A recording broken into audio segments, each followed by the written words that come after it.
अस्सलाम। अच्छा स्टूडेंट, अब हमारे पास आया है सवाल नंबर 4। अच्छा, पहले हमने स्टार्ट के 3 सवाल किए हैं वो मैट्रिक्स पे, ठीक है, और पेपर में आपको पता है मैट्रिक्स से एक सवाल आता ही आता है। दूसरा सवाल है हमारा क्वाड्रेटिक इक्वेशन का। अब बेसिकली पहले अब तो ये समझे कि क्वाड्रेटिक इक्वेशन होती क्या है। सर सबसे पहले तो हमने क्या समझना है कि सर ये मेरे पास नंबर है जो कि कभी चेंज नहीं होता, तो ये मेरे पास एक कॉन्स्टेंट है। सर मिसाल के तौर पर हमने एक इक्वेशन बनाई जिसमें 2x लगा दिया, तो सर ये हमेशा चेंज होता है। इट मीन्स अपनी वैल्यू चेंज करता रहेगा, जब x की जो भी वैल्यू होगी उसके साथ ये क्या होगा, रिफ्लेक्ट होगा। तो ये मेरे पास वेरिएबल है। अब मिसाल के तौर पर एक स्टेटमेंट बनती है। अब basically any statement which concerns the sign of equal, हर वो स्टेटमेंट जिसके अंदर इक्वल की साइन होगी, तो सर आपने उसे क्या कहना है, आपने उस स्टेटमेंट को इक्वेशन कहना है। अब सर याद रखिएगा इसको अपनी चीज़ में, पेपर के लिहाज से बता रहा हूँ, आपके सिस्टम के अंदर एक लीनियर इक्वेशन है और एक है क्वाड्रेटिक इक्वेशन।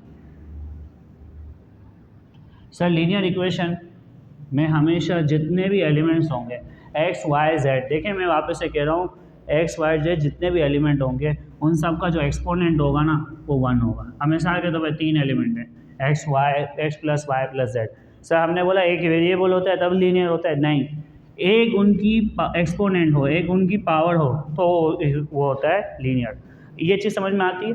अच्छा, इसको बेसिकली लीनियर को अब मिसाल के तौर पर सर सॉल्यूशन हमने किया नहीं है, लेकिन हम ये चाह रहे हैं कि हमें सॉल्यूशन करे बगैर एक अंदाज़ा हो जाए इसके कितने आंसर आएंगे। तो हमेशा याद रखिएगा जितनी पावर्स होंगी उतने ही आंसर आएंगे। यानी अगर इस इक्वेशन को ही मैं सॉल्व करता हूँ तो x का भी एक ही आंसर होगा, y का भी एक ही आंसर होगा, z का भी एक ही आंसर होगा। ठीक है, इसका मतलब सर हमने क्या सीखा, हमने ये सीखा अगर क्वाड्रेटिक इक्वेशन होती है तो क्वाड्रेटिक इक्वेशन के अंदर मिसाल के तौर पे वेरिएबल x स्क्वायर है, तो इट मीन्स x के कितने आंसर होंगे, सर 2 आंसर्स होंगे।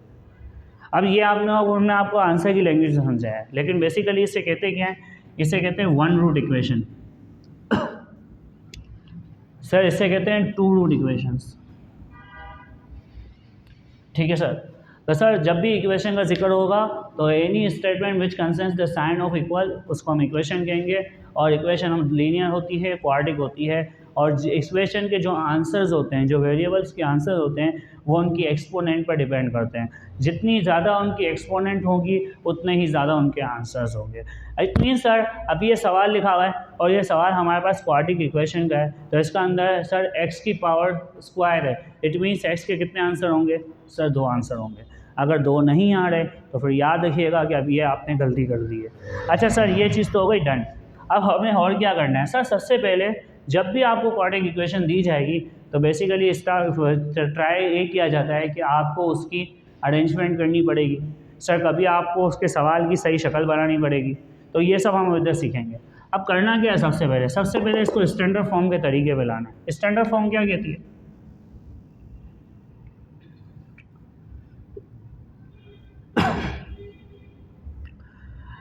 ax square plus minus bx plus minus c। Square वाले को पहले ले आओ, सिंगल पावर वाले को बाद में लाओ, कांस्टेंट को आखिरी में लाओ। अब देखें इक्वेशन में क्या हुआ है, इस यानी इस इक्वेशन को मैं कैसे लिखूंगा, x square minus 9x plus 14। ठीक है, अब याद रखिएगा कि 3 प्रैक्टिकली सवाल आपसे किए जाते हैं। सर पहला सवाल,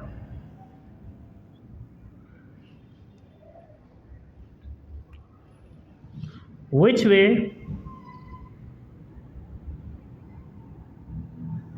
the parabola opens। अब सर सबसे पहली चीज़ तो ये आपको ये बताओ कि पैराबोला, अच्छा याद रखिएगा कि आपके पास जो क्वाड्रेटिक इक्वेशन का डायग्राम होता है उससे पैराबोला कहते हैं। अब ये बोल रहे हैं पैराबोला किस डायरेक्शन में ओपन होगा, तो उसकी एक लॉजिक एकदम क्लियर है, व्हेन ए इज पॉजिटिव। जो ए है ना, ए यानी इसका ए की वैल्यू क्या है, तो 1 है। ठीक है ना, अब याद रखिएगा 1 2 3 4 से मैटर नहीं करता, पॉजिटिव और नेगेटिव से मैटर करता है। अगर ए पॉजिटिव है, नंबर कुछ भी हो, पैराबोला ओपन्स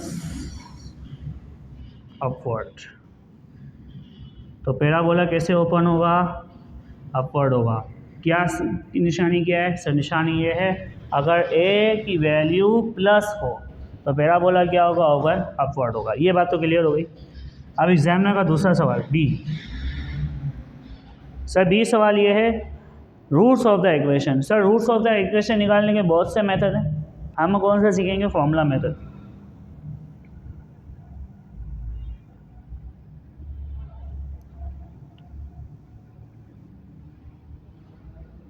सर फॉर्मूला क्या है हमारे पास?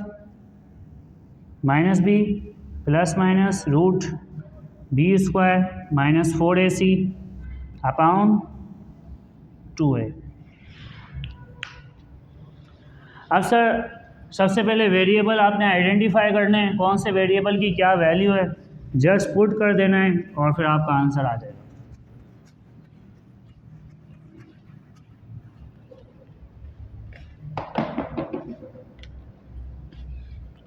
हेयर ए कितना है? 1, बी है आपका -9, सी है आपका 40, y is equal to minus B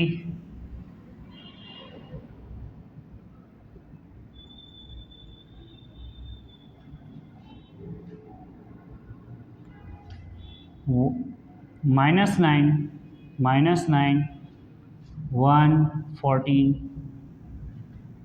1 minus minus plus, तो ये आपका 9 बचा, प्लस माइनस, बेटा इसका आंसर 81 आ गया।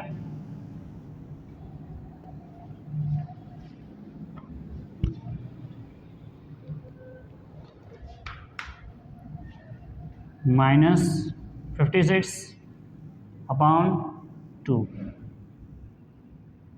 प्लस माइनस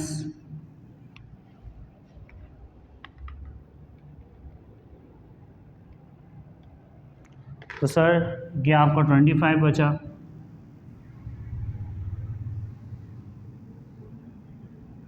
और 25 का स्क्वायर किसका स्क्वायर है? 5 का स्क्वायर है, तो बेसिकली 5 बचा और ये 2।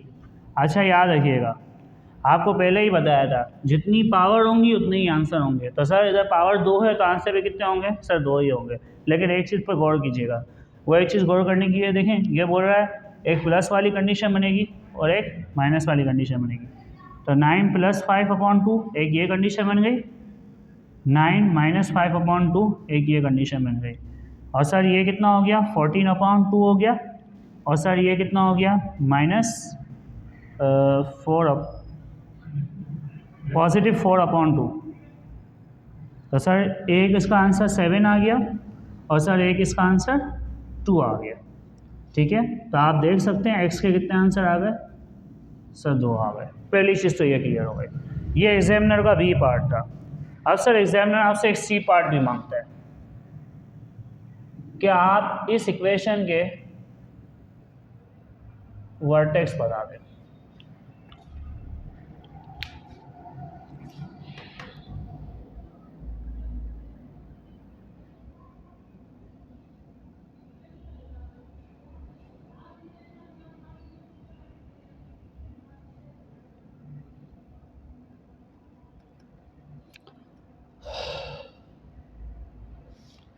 अब सर याद रखिएगा,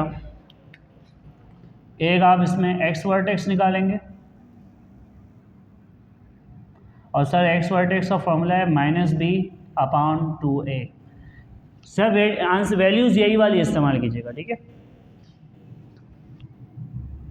b की वैल्यू है -9, तो सर मेरा एक्स वर्टेक्स कितना आ रहा है? 9 अपॉन 2। इसी तरीके से सर आप निकालेंगे Y vertex,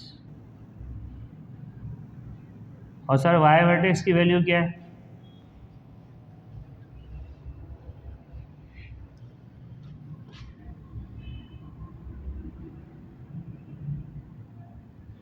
upon 4a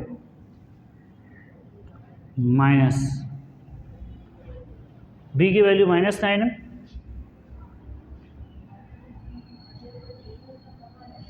c की वैल्यू 14 है। और 4 इंटू 1 माइनस इधर 9 का 81 आंसर आ गया, माइनस 56 अपॉन 4। तो सर मेरा वाई वर्टेक्स का आंसर क्या आया?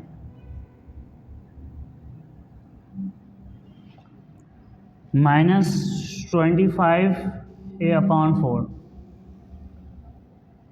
तो सर ये मेरा एग्जामिनर का पूरा फुल पैक क्वेश्चन होता है। सबसे पहले ये पूछता है कि पैराबोला ओपन कैसे होगा, दूसरे में ये पूछता है इसकी इक्वेशन के आंसर निकाल के दे दो। सर तीसरे में ये पूछता है कि इस इक्वेशन के वर्टेक्स बना के दे दो। ठीक है सर, तो हमने ये तीनों रिक्वायरमेंट्स एग्जामिनर की इस सवाल में पूरी की हैं। अच्छा सर, अब बात क्या है? सर बात ये है कि मैंने ये आंसर निकाला है 7 और 2, ठीक है ना। अगर मिसाल के तौर पर पेपर के अंदर हम लोग बेसिकली इसको थोड़ा सा वेरीफाई कर लें, ठीक है ना। अब मिसाल के तौर पर है ये हम लोग कर रहे हैं थोड़ा इसको वेरीफाई। तो सर एक तरीका तो कैलकुलेटर से, कैलकुलेटर से भी आप कर सकते हैं, और दूसरा तरीका ये है कि हम इसको इक्वेशन से सॉल्व कर, यानी इसी वैल्यू को पुट कर दें इक्वेशंस के अंदर।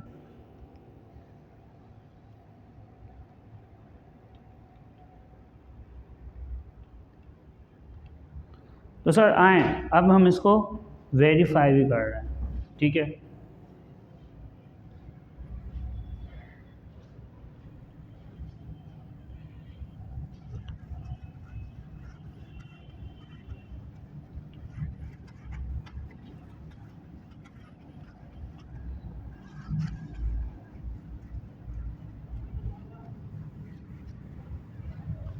अब सर वेरीफाई करना है इसको बड़ा आसान है,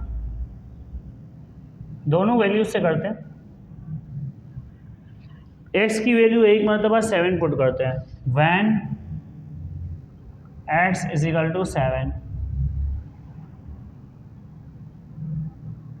14 minus 9 into 7 plus 7 square, 14 minus 9 into 7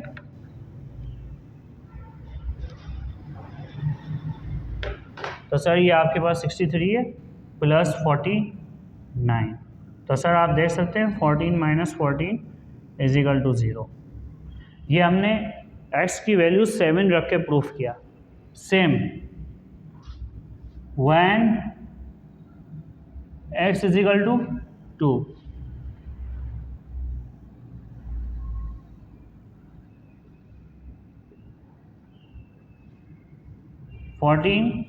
minus 18 plus 4, तो ये सर आपका हो गया -4 प्लस 4। तो आप देखें हमने इसको इधर प्रूफ कर दिया। तो सर आपने याद रखना है, आपके बेसिकली इस सवाल में 3 स्टेप्स थे। पहला स्टेप तो ये था कि आप ये बताएं पैराबोला किस डायरेक्शन से ओपन होता है, दूसरा स्टेप था आपका root of equation, third step था आपका वर्टेक्स, और ये तो हमने आपको वेरीफाई से करके दिखा दिया कि इस तरीके से आप अपने सवाल को चेक कर सकते हैं। वालेकुम अस्सलाम वरहमतुल्लाहि वबरकातुहू।